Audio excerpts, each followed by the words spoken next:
Praise the Lord. मैं वंदना सिंह प्रभु यीशु मसीह के नाम में आप सबका अभिनंदन करती हूँ। हम धन्यवाद देते हैं परमेश्वर पिता का, जिन्होंने ये अवसर दिया कि हम उनके वचन के द्वारा उनकी आज्ञाओं पर चिंतन और मनन कर सके, प्रभु की बातों में आगे बढ़ सके। आइए इससे पहले कि हम वचन में चलें, प्रार्थना करें।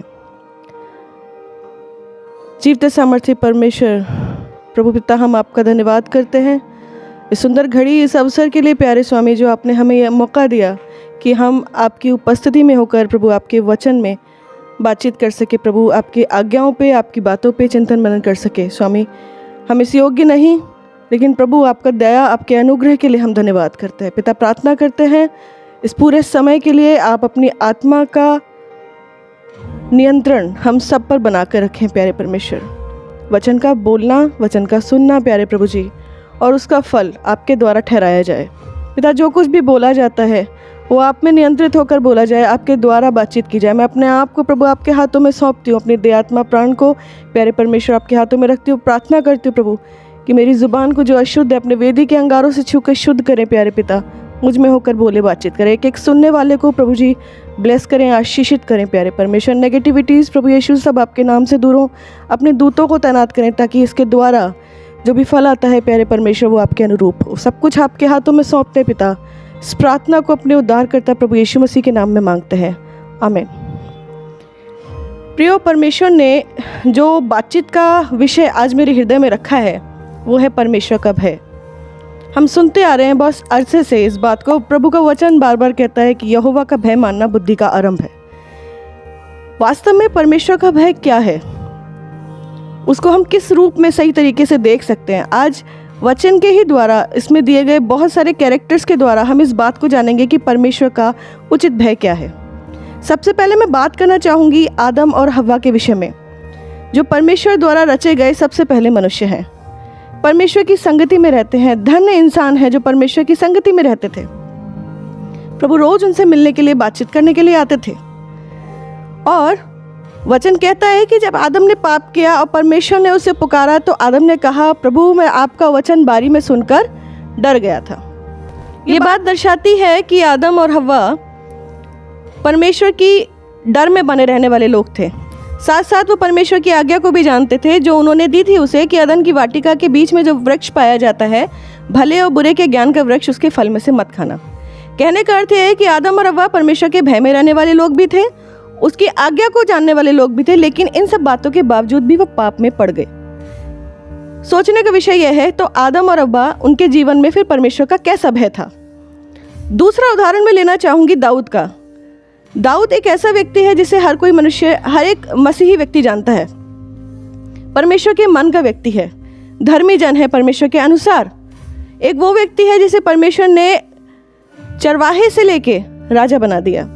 एक वो व्यक्ति है जिसने परमेश्वर की सामर्थ पाके गोलियत जैसे दुश्मन से लड़ा, जिससे कि पूरी इजरायली सेना डर गई थी और उससे लड़ने का साहस नहीं कर पा रही थी। जब वो चरवाहा ही था, उसकी भेड़ बकरियों के पीछे जब शेर और भालू आते थे, उनका मुंह फाड़ने वाला व्यक्ति दाऊद है।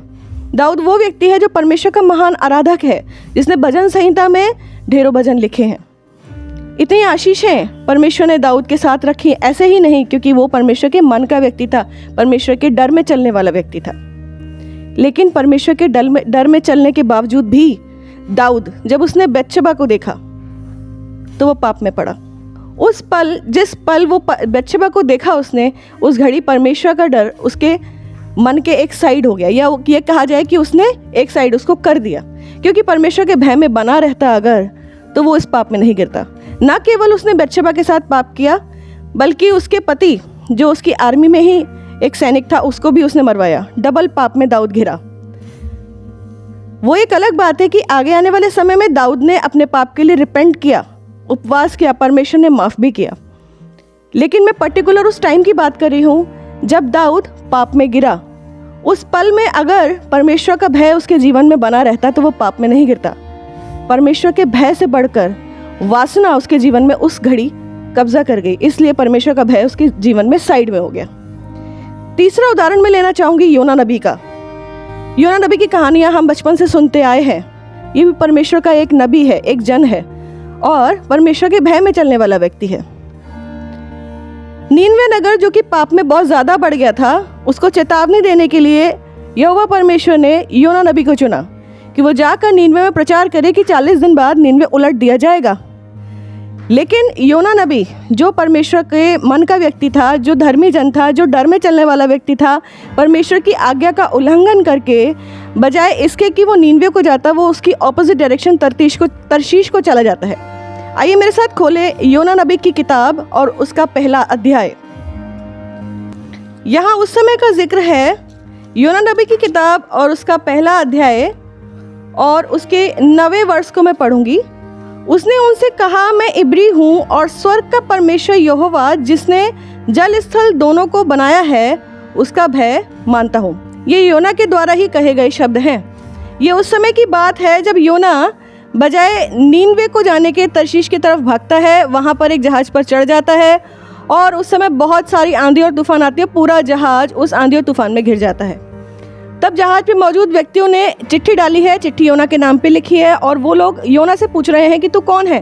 तो योना जवाब देता है कि मैं एक इब्री मनुष्य हूँ जो स्वर्ग का परमेश्वर यहोवा जिसने कि जल स्थल दोनों को बनाया है उसका भय मानता हूँ। योना खुद अपने मुँह से कबूल कर रहा है इस बात को कि वो परमेश्वर यहोवा का भय मानता है, लेकिन उसके बाद भी यहोवा की आज्ञा जो नीनवे जाने की थी उसके लिए उसका उल्लंघन करके ऑपोजिट भागता है। उसने ऐसा क्यों किया, इस बात को भी उसने बताया है इसी बुक की 4th चैप्टर की 1st वर्स से। योना नबी की किताब उसका 4था अध्याय उसकी पहली वर्स से। यहाँ वो कहता है, यह बात योना को बहुत ही बुरी लगी और उसका क्रोध भड़का। उसने यहोवा से ये कहकर प्रार्थना की, हे यहोवा, जब मैं अपने देश में था तब क्या मैं यही बात न कहता था? इसी कारण मैंने तेरी आज्ञा सुनते ही तरशीश को भाग जाने के लिए फुर्ती की, क्योंकि मैं जानता था कि तू अनुग्रहकारी और दयालु परमेश्वर है और विलम्ब से कोप करने वाला, करुणा निधान है और दुख देने से प्रसन्न नहीं होता। इसलिए अब हे यहोवा मेरा प्राण ले ले, क्योंकि मेरे लिए जीवित रहने से मरना ही भला है। यहाँ योना भले ही तरशीश को भाग गया था, लेकिन मछली के पेट में रहा 3 दिन और फाइनली वो नीनवे के किनारे पर या नीनवे नगर में ही लाकर छोड़ दिया गया और उसको वो प्रचार जो परमेश्वर ने उसे करने के लिए कहा था, जिससे वो भागा था, फाइनली उसे वो प्रचार करना ही पड़ा। लेकिन उसके प्रचार करने के बाद नीनवे नगर के लोगों ने उपवास किया, टाटोड़ा, रिपेंट किया और परमेश्वर ने उसे माफ़ कर दिया। बजाय इसके कि परमेश्वर नीनवे नगर को उलट देते, उन्होंने उन्हें माफ़ कर दिया। और यहाँ लिखा है कि ये बात योना को बहुत बुरी लगी और उसका क्रोध भड़का। क्रोध किस पर भड़का है?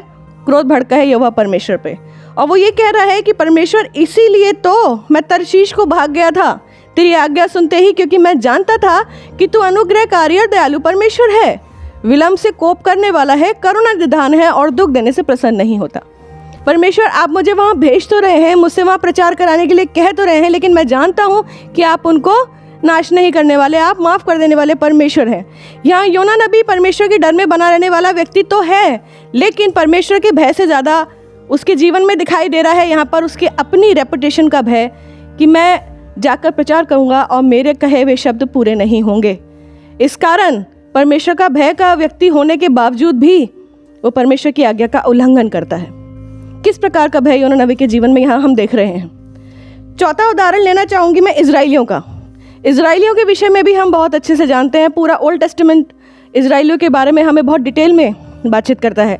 इजराइली परमेश्वर की चुनी हुई कौम है, परमेश्वर की प्रजा, उसका भय मानने वाले लोग हैं। ये वो लोग हैं जिनके बीच में परमेश्वर ने अद्भुत अद्भुत कार्य किए हैं।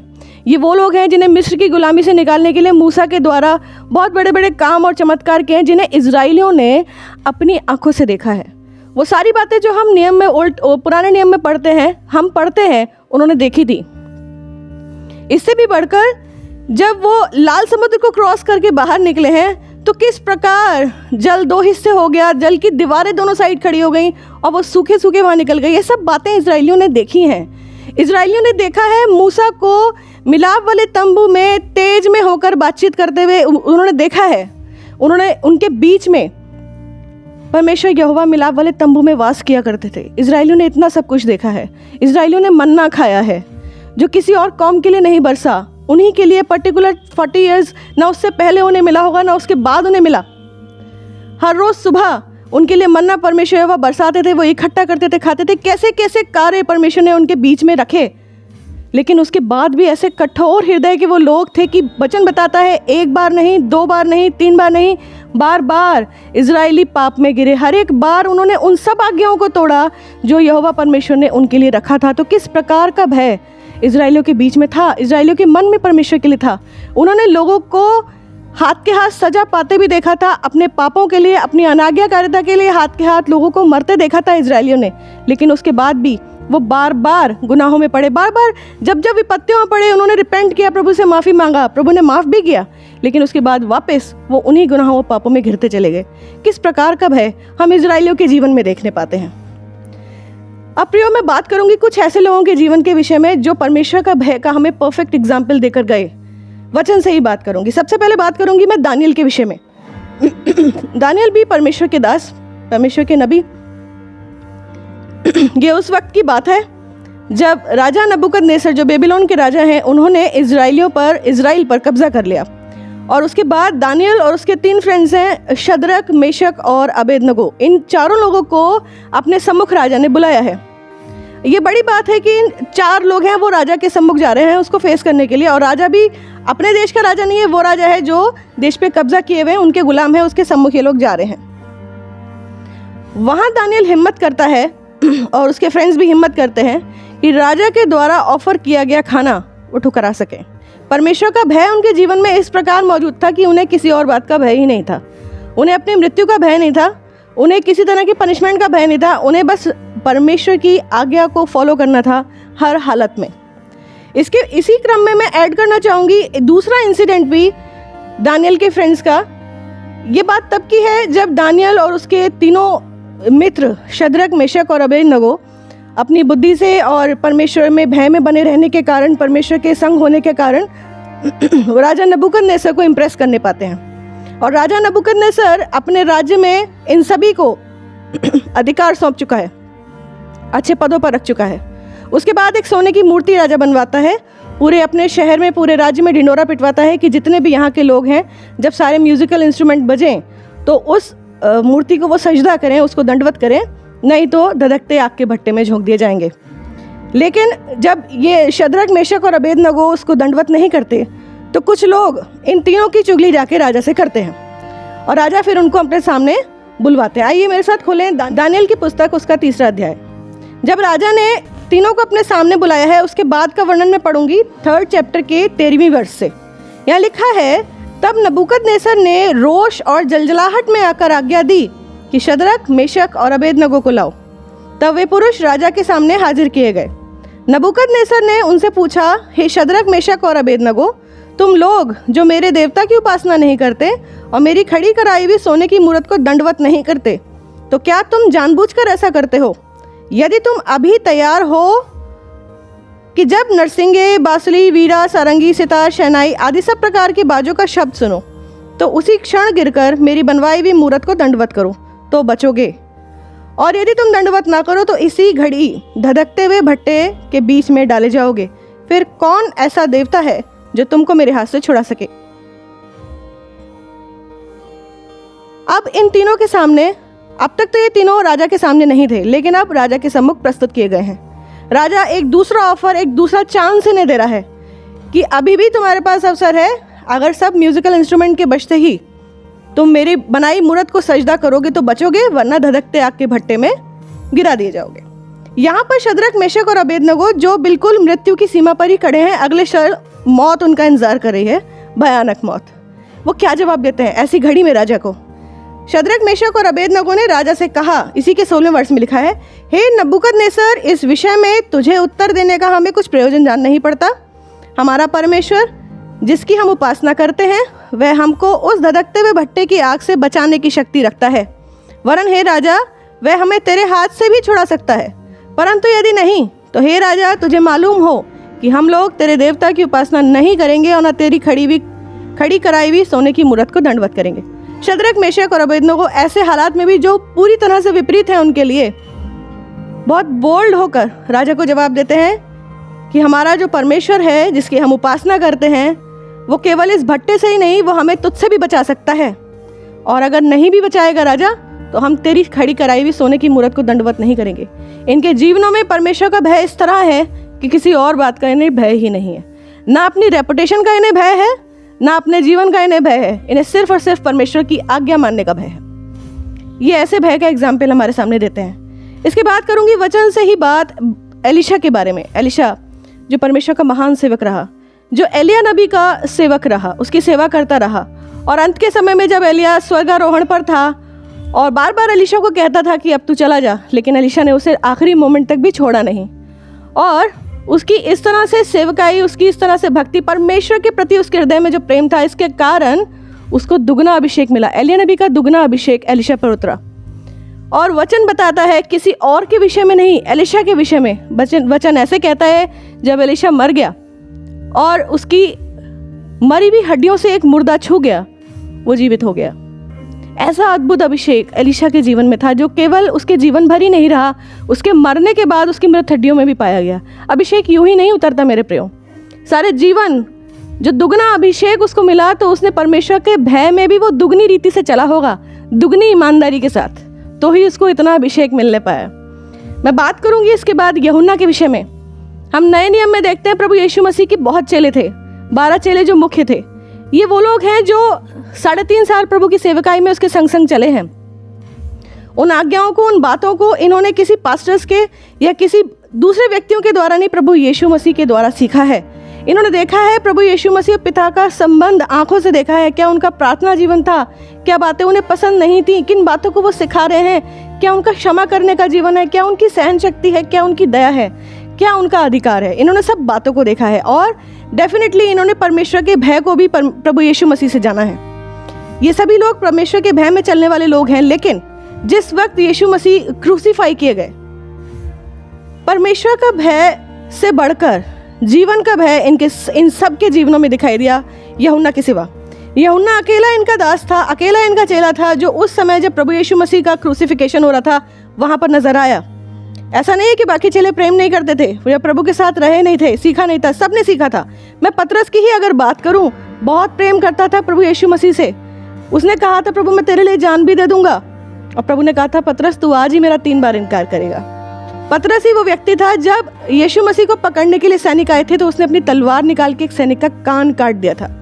लेकिन उस मोमेंट पे जो सारी परिस्थितियां बदल चुकी थी, जो प्रभु यीशु मसीह इतनी ताड़ना और इतने अपमान में लेकर जाए जा रहे थे, पतरस उन बातों को देखकर घबरा गया, अपने जीवन के लिए घबरा गया कि ये सब कहीं मुझे फेस ना करना पड़े। और उस भय में आकर उसने प्रभु का इनकार किया 3 बार।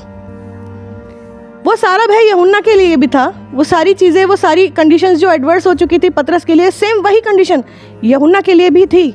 लेकिन परमेश्वर के भय में वो इतना परिपक्व था कि वो यहाँ पर विक्ट्री को पाता है और लास्ट मोमेंट तक बजाय अपनी जान की चिंता किए यीशु मसीह के संग खड़ा नजर आता है।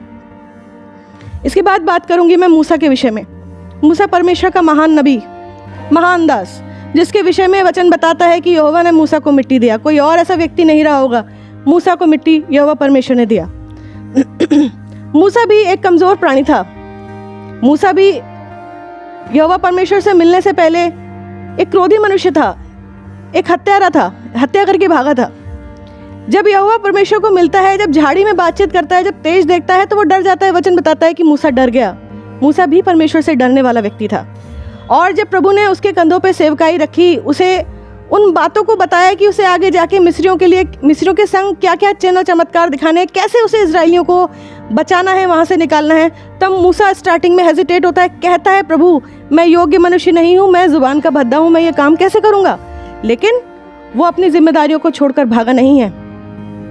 वो अपनी कमजोरियों को प्रभु के हाथ में रखता है और परमेश्वर उसे सामर्थ्य बनाते। पूरी ईमानदारी से अपनी कमजोरियों के बावजूद भी परमेश्वर के द्वारा दी गई आज्ञाओं को वो पूरा करता है और परमेश्वर उसे उन्हीं कमजोरियों में भी उसे सामर्थ्य बनाते हैं। हारून को उसके साथ अपॉइंट करते हैं और बहुत से अद्भुत कार्य मूसा के द्वारा उसके जीवन में होते हैं। न केवल मूसा अपने ही जीवन में परमेश्वर के प्रति भय रखता था, बल्कि जब उसने देखा कि इजराइलियों ने पाप कर लिया है, वो दूसरा बछड़ा बनाकर उसे पूज रहे हैं और यहोवा का कोप भड़का है कि वो इजराइलियों को खत्म करने पर है। यहोवा ने कहा था कि मैं पूरी जाति को नाश कर दूंगा, मूसा तेरे द्वारा मैं नई जाति बनाऊंगा। तब मूसा परमेश्वर के भय में आकर वापस प्रार्थना करता है, उपवास करता है और उसके भय के द्वारा की गई प्रार्थना के द्वारा संपूर्ण इजरायली कौम बचाई जाती है। मूसा के भय के जीवन के द्वारा, मूसा के परमेश्वर में भय में बने रहने के जीवन के द्वारा न केवल मूसा आशीषित हुआ है, हारून आशीषित हुआ है, पूरा लेवीय वंश आशीषित हुआ है। मूसा एक लेवीय व्यक्ति था और लेवीय ही वो लोग थे जो बाद में तंबू की सेवा करने वाले हुए। बाकी जितने गोत्र के लोग थे वो तंबू के बाहर थे, केवल लेवी गोत्र ही था जो तंबू के अंदर पाया गया और संपूर्ण इजरायली कौम मूसा के द्वारा बची। मेरे प्रियो, मैं आज इतने सारे उदाहरणों के बीच में बातचीत करना चाहती हूँ परमेश्वर के भय के बारे में।